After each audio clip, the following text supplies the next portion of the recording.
नमस्कार सर्वांना. कसे आहात? आज मी तुम्हाला बाळाला दुपटं कसं बांधायचं ते सांगणार आहे. आणि हा व्हिडिओ मी यांच्यासाठी करते जे नवीन लग्न झालेले असतात आणि नव्याने आई बनत असतात त्यांच्यासाठी, आणि जे आपल्या फॅमिलीपासून दूर राहतात आणि त्यांच्याजवळ मोठी माणसं नसतात सांगण्यासाठी की बाळाला दुपटं कसं बांधायचं.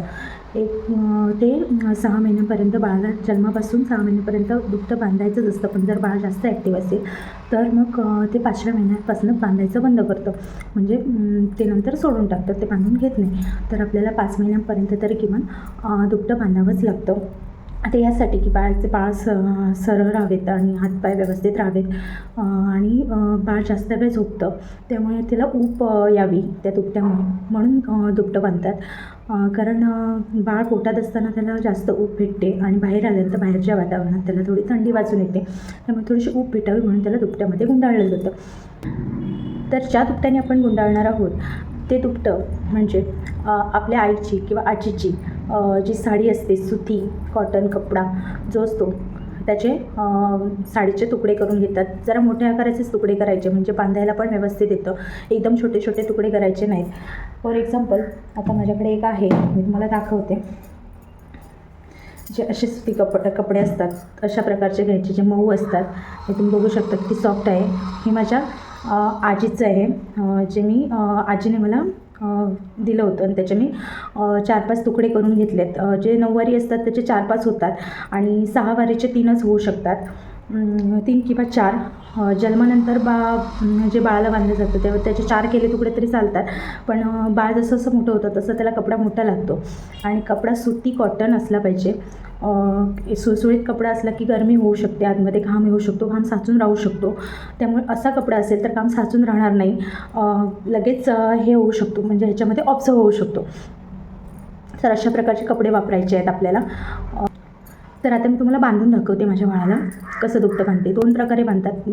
हा आहे पहिला प्रकार, आणि पहिल्या प्रकारामध्ये कपडा मी पूर्णपणे पसरून घेतला आहे आणि त्यानंतर त्याचा एक कोपरा मी दुडून घेतला आहे. कुठचाही एक कोपरा तुम्हाला दुडायचा आहे. जो कोपरा दुडणार आहे त्याच्यावरती डोकं ठेवायचं आहे बाळाचं, आणि बाळाचं डोकं ठेवल्यानंतर ते डोकं मानेपर्यंत बाहेर असायला पाहिजे आणि बाळाचा हात पोटावर घेतला पाहिजे आणि दुसरा हात त्या कपड्यावरती घेतला पाहिजे. आणि जो पहिला वरून कपडा घेतला होता तो कपडा दुसऱ्या हाताच्या खाली असला पाहिजे आणि त्याच्यावरून हा दुसरा कपडा घेऊन बाळाच्या पाठीमागून काढला पाहिजे अशा प्रकारे. आणि त्यानंतर बाळाचे पाय व्यवस्थित सरळ आहेत की नाही ह्याची खात्री करून घ्यायची आहे. डायरेक्ट गुंडाळायचं नाही आहे. पायावर पाय असेल तर बघायचं आहे, कारण बाळाचा पायावर पाय असेल तर मग दुखू शकतो, बाळाला त्रास होऊ शकतो. त्यापेक्षा आपण आधीच काळजी घेतलेली बरी. त्यानंतर जो पायाकडून जो कपडा आला आहे तो वरती आधी ठेवून घ्यायचा आहे आणि जो साईडनं कपडा आहे तो त्या कपड्यावरून घ्यायचा आहे आणि काट मारायची आहे. अशा प्रकारे आपण बांधू शकतो. बाळाला टोपरं पाहिजे तर तुम्ही बांधू शकता. मी पाळण्यात घालणार आहे त्यामुळे बाळाला मी टोपरं घालत नाही. तर व्यवस्थित आता बाळ बांधून झालं आहे आणि बाळ झोपी जातं लगेच कपडा बांधल्यानंतर, कारण बाळाला ऊबच हवी असते. थंडी असेल तर अगदीच आवर्जून बांधलं पाहिजे, कारण बाळाला उभेची गरज असते. जी नवीन आत्ताच जन्माला आलेली असतात त्या बाळांना आवर्जून बांधलंच पाहिजे. गरमी असू दे, थंडी असू दे किंवा पावसाळा असू दे, बांधलंच पाहिजे. तर माझं बाळ दुपटं बांधल्यानंतर व्यवस्थित झोपतं 2 तास तरी, कारण मध्येच तिला काहीच प्रॉब्लेम होत नाही आणि मच्छर देखील चावत नाही. तर हा आहे प्रकार दुसरा, आणि ह्या प्रकारामध्ये पण मी पूर्ण कपडा पसरून घेतला आहे आणि त्यानंतर सेमच की त्याचा एक तुकडा मी दुमडून घेतला आहे. पण ह्याच्यामध्ये पहिल्या प्रकारापेक्षा थोडं वेगळं हे आहे की बाळाचं डोकं आपण मानेपर्यंत वरती ठेवलं होतं. आता हे डोकं आपण त्यापेक्षा खाली ठेवायचं आहे आणि टोपीच्या साईजमध्ये आपण ते ठेवायचं आहे, जेवढं आपल्या बाळाचं डोकं आहे तेवढं. आणि ते मी वरून असं दुमडून घेतलं आहे आणि त्यामध्ये मी अशा प्रकारे गुंडाळून घेते. तशा प्रकारेच हात आपला त्या कपड्याच्या वरती असला पाहिजे. सेकंड दुसरं पण आपल्याला तसंच करायचं आहे. आणि त्यानंतर मी दुसरा कपडा त्या बाळाच्या खालून पाठीमागून घेतला आहे आणि तो तिकडून बाहेर काढला आहे.